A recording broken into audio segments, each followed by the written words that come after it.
So ఎలా నడుస్తుంది అమరావతిలో చంద్రబాబు గారి ప్రభుత్వం? ఐటీ కంపెనీస్ స్థాపిస్తాను, ఆ! కంపెనీస్ తెస్తాను, యువతకి ఉద్యోగాలు ఇస్తానని చెప్తున్నారు. ఎంతవరకు సాధ్యమైంది? అసలు సాధ్యం అవుతుందా ఆంధ్రప్రదేశ్‌లో?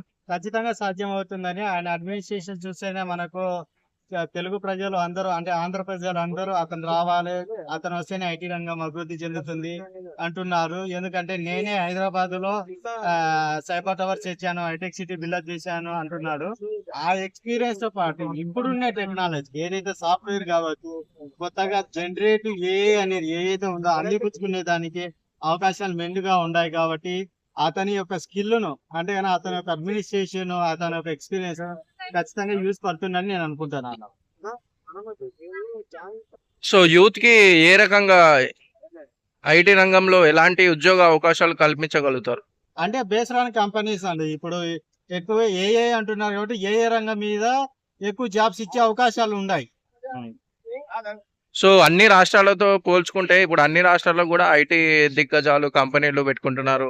ఫారెన్‌లకు వెళ్లి పెట్టుబడులు తెచ్చుకుంటున్నారు. మళ్ళీ చంద్రబాబు నాయుడు చాలా అనుభవం ఉన్నటువంటి వ్యక్తి.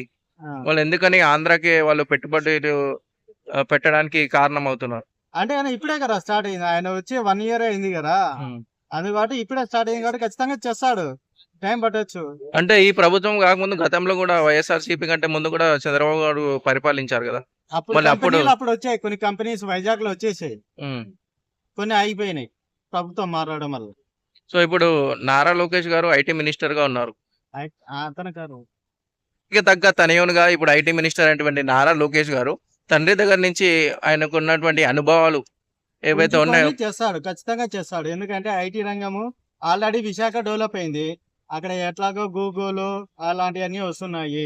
అమెరికాలో ఇది అమరావతిలో కూడా ఖచ్చితంగా వచ్చే అవకాశాలు ఉన్నాయి. ఎందుకంటే ఇక్కడ కోర్ సిటీ అనేది డెవలప్ అవుతుంది కదా! కోర్ సిటీకి మెయిన్ డెవలప్‌మెంట్ ఏది? ఐటీ. ఆ ఐటీ అనేది డెవలప్ అయిందనుకో ఆటోమేటిక్‌గా మిగతా రంగాలలో కూడా వస్తుంది. అదే కాకోకుండా ఒక ఐటీ రంగం మీదనే కాకోకుండా అన్ని రకాల డెవలప్‌మెంట్స్ మీద కూడా దృష్టి పెట్టడం జరుగుతుంది. ఆటోమొబైల్స్ కావచ్చు, మ్యానుఫ్యాక్చరింగ్ కావచ్చు, అన్ని రకాల మీద కూడా ఉంటుంది. ఓ పక్కన చూసుకుంటే ట్రంప్ గారు మన భారతీయులు విద్యార్థులు కానివ్వండి, అక్కడ ఉన్నటువంటి పనిచేస్తున్నటువంటి ఉద్యోగులను కానివ్వండి, భారతదేశానికి తిరిగి పంపించేస్తున్నారు. అది అంతగా నాకు ఐడియా లేదు. ఓకే.